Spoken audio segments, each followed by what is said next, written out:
So the first song that you hear on Celebration Station, or the first audio, I won't even say it's a song. You can say it's an interview. Different people, men and women, voices on there talking about how the station makes them feel, and that's actually a real promotional clip from 95.5 WNUA. That's a radio station based, or it was based in Chicago. I don't think it's around no more. I think it's probably been absorbed into something else. I gotta look that up. But growing up in Gary, Indiana, I was listening to that radio station growing up, and it was jazz. So a couple months ago, I was in Missouri for work, and the energy came over me to sample that, and maybe because I was back in a familiar frequency, Missouri, that's not too close for that's not too far, excuse me, from Indiana. I never knew that until recently. So I feel like just being back in the presence, like state-wise, Midwest-wise, and being back home, the energy came over me to sample that. And then I didn't really know where it's going to go. But yeah, so I did sample that, and then I put that at the beginning of the project. So that's from a Real Radio ad. So go listen to Celebration Station. It's out now. There's some real good music on there. I'll keep on doing these videos to talk to y'all and break down my actual recording process, because excuse me,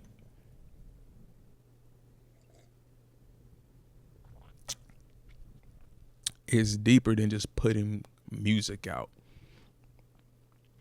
I can go smack a drum and say, hey, I have music out, but that's not what I'm doing.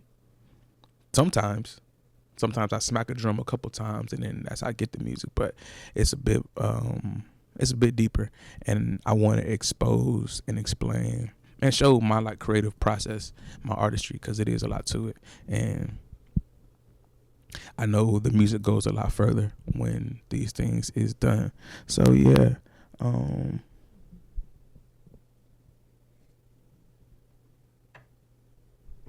Also, boom.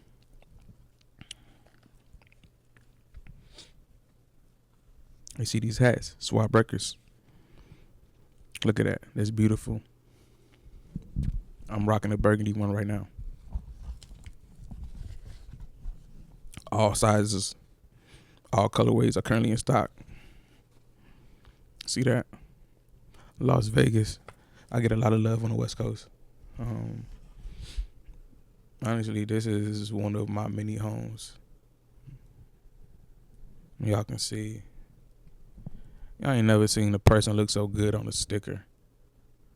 Swab Records, you scan that, take it to Unique, and then boom. Shout out Sticker App too. I get love.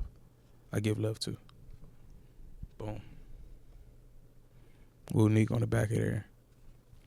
A year ago, I released a double album called Unique. The goal was not for it to be a double album, but I just had some music. I was just so like in a bag creatively that when it came time to drop again,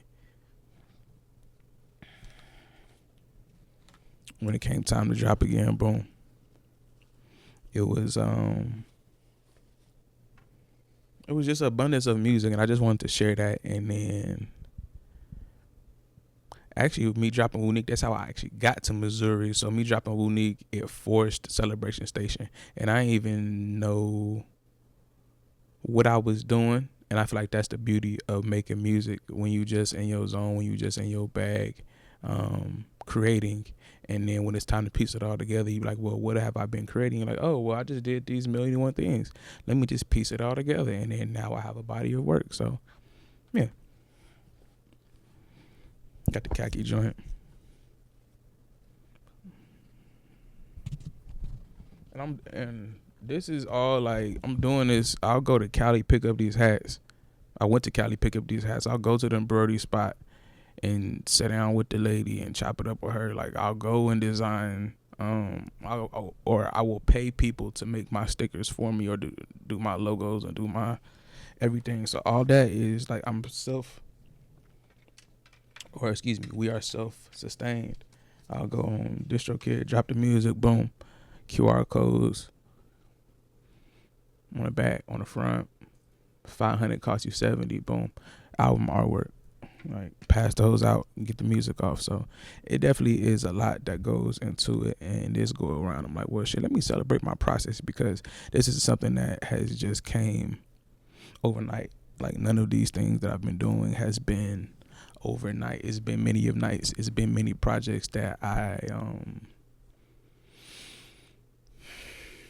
experimented with, trial and errors, never no failures, because I learned from everything. But even just to sit here and have merch, like, this is not easy. This is not an easy process. It gets easier. And for one, you have to be able to fund things. You have to be able to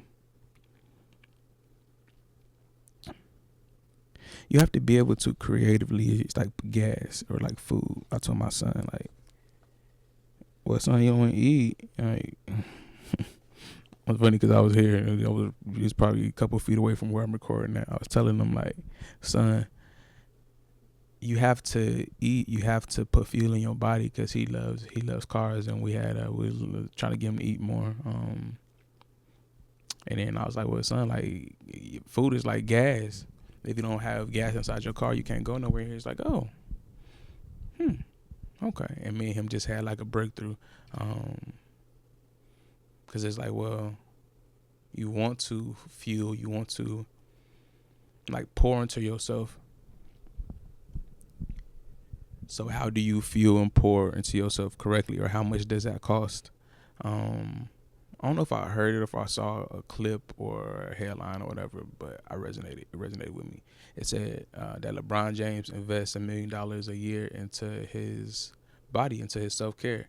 And I'm like, dang, like, it's LeBron James.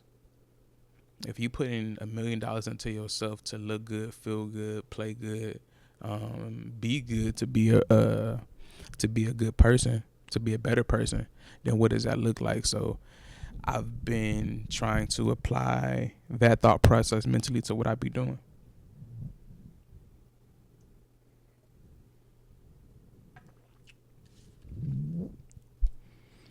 If you want to not even be the best compared to everybody else, but if you want to be the best version of yourself, then in order to do that, you have to invest. So that's what I feel like music is. Music is a investment. It's a investment into stocks. Like my songs, each song that I make is a stock. Based off of the energy, the attention that it gets, each song is a stock. So when you investing into your stock, are you just doing layups, or are you like, nah, I'm about to buzz a beater to put somebody on a poster? Because with these songs, each song I drop, the goal is for it to be a poster, for it to be a moment. Like, I just don't want to say I make music no more. Like, I want to make moments with my music, and I want it to resonate. I want it to be energy. I want people who can connect to it. And people being able to connect to the music that I do, or connect to the music that I make, is amazing. And it's not even just amazing that people can